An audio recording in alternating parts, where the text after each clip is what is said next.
Halo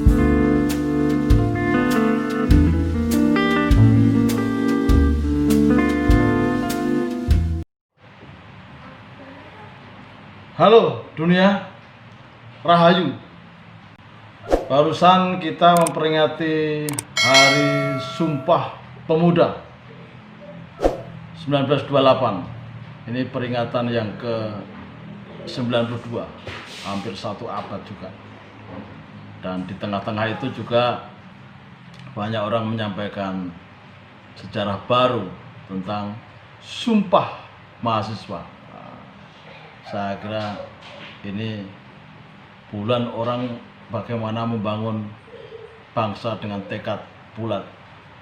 Nah, sebenarnya para penyair juga tidak ketinggalan dalam hal seperti itu.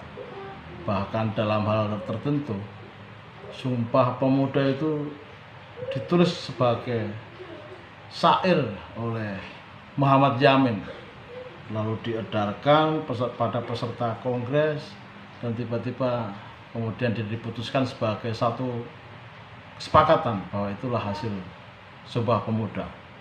Jadi tidak seheroik bahwa itu dibacakan dalam suatu pertemuan besar gitu, kemudian sumpah. Nah, tapi momentum sejarah memberikan pada kaum muda bahwa kaum muda adalah penggerak bangsa. Karena itu Ben Anderson juga menulis Revolusi Pemuda. Nah, penyair juga tidak ketinggalan, di sana hadir memberikan makna. Termasuk Sumpah Mahasiswa juga ditulis penyair. Ada berapa bilang itu ditulis oleh Afnan Male, penyair dari Jogja. Nah, kali ini kita membahas tentang bagaimana penyair membuat keputusan. Bukunya ini, Resolusi Penyair. Ini sebenarnya mungkin barangkali saya pikir dia berangkat untuk resolusi penyair di akhir tahun. Biasanya orang membuat resolusi kan di akhir tahun, tapi buku ini terbit sekitar bulan Juni 2018. Diterbitkan oleh Jaringan Kerja Kebudayaan Rakyat Jakar. Jakar bisa di googling ya, bagaimana perkembangan Jakar, sejarah Jakar, siapa pendirinya.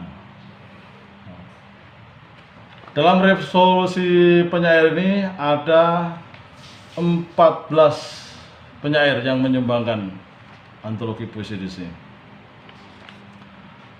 Ada semua tokoh-tokohnya bisa di googling sendiri-sendiri ya. Ada Agung Bakar, saya juga ada di sini.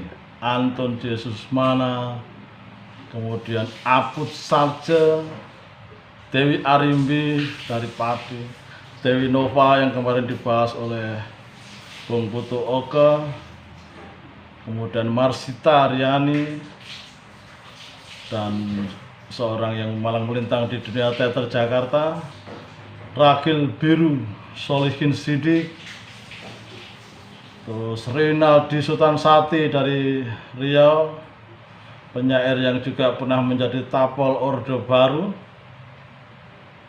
Roso Suroso, kemudian Rudi Junaidi, Sultan Adi, Tora Kundera, Untung Sarwono, juga penyair dari Solo yang sekarang terlibat dalam pengurusan para korban 1965, Sri Winarso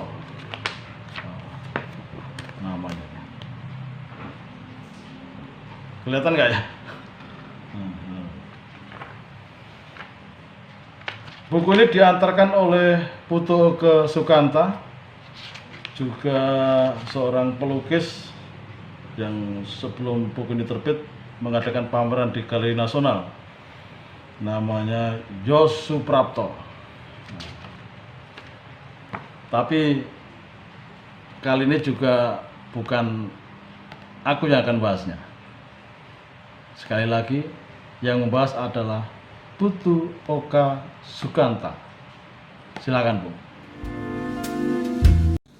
Membicarakan buku ini, ketika pertama kali mendengar nama Resolusi Penyair, pikiran saya kepada sebuah muktamar luar biasa para penulis puisi yang menyusun sebuah tuntutan resolusi kepada orang di seberang sono gitu. Tapi kita harus ingat bahwa puisi itu bukanlah penggalan-penggalan kalimat panjang yang disusun berderet-deret, tetapi puisi lebih merupakan sebuah ungkapan yang kondens, kental, tentang refleksi kenyataan atau tentang gugatan, tentang kebenaran-kebenaran yang diadon dengan unsur-unsur keindahan. Nah, apakah di dalam resolusi penyair ini kandungan refleksi kebenaran dan juga kandungan unsur-unsur keindahan berimbang sehingga puisi ini enak didengar, enak dibaca, selain menyampaikan misi-misi sebagai gugatan para penyairnya. Itu sangat tergantung dengan pemahaman kita terhadap puisi, bagaimana kita menilai puisi tersebut, dan untuk apa kita menilai puisi tersebut. Karena waktu sangat singkat, saya akan bacakan beberapa puisi sebagai contoh dari buku ini yang ditulis oleh Ragil Biru Solihin Sidik misalnya. Di dalam buku ini ada 14 penyair, tentu tidak mungkin saya membaca semuanya. Baik, saya akan baca sebuah puisi yang ditulis oleh Ragil. Pesan. Jangan kau berikan aku sepucuk senapan laras panjang. Jangan kau berikan aku sebilah pisau belati yang tajam. Berikanlah aku sebuah pena dan buku tulis. Buku akan merevolusi negeri ini. Wah, hebat ya. Buku akan merevolusi negeri ini. Saya juga akan membawakan puisi dari Masita Riani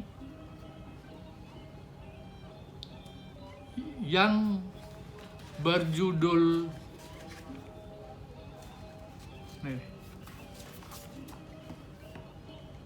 Kata-kata basi. Kata-kata basi keluar dari mulut kau yang bau seperti sampah busuk. Kata-kata basi keluar dari hati tak bernurani seperti muntah menjijikkan. Kata-kata basi keluar dari akal bulus seperti kotoran memuakkan. Kata-kata basi keluar dari mulut hati tak bernurani dan akal bulus. Para koruptor, pejabat, penguasa, dan investor kemaruk yang terus saja jumawa. Penguasa negeri, boneka ini yang buat rakyat makin tertindas. Dari dua puisi itu kita bisa merasakan bahwa para penulisnya menggunakan puisi ini sebagai alat untuk menyampaikan gugatannya, suara hatinya, dan resolusi. Silakan para penyair lainnya menyusun puisi untuk berevolusi dan beresolusi. Sekian, terima kasih.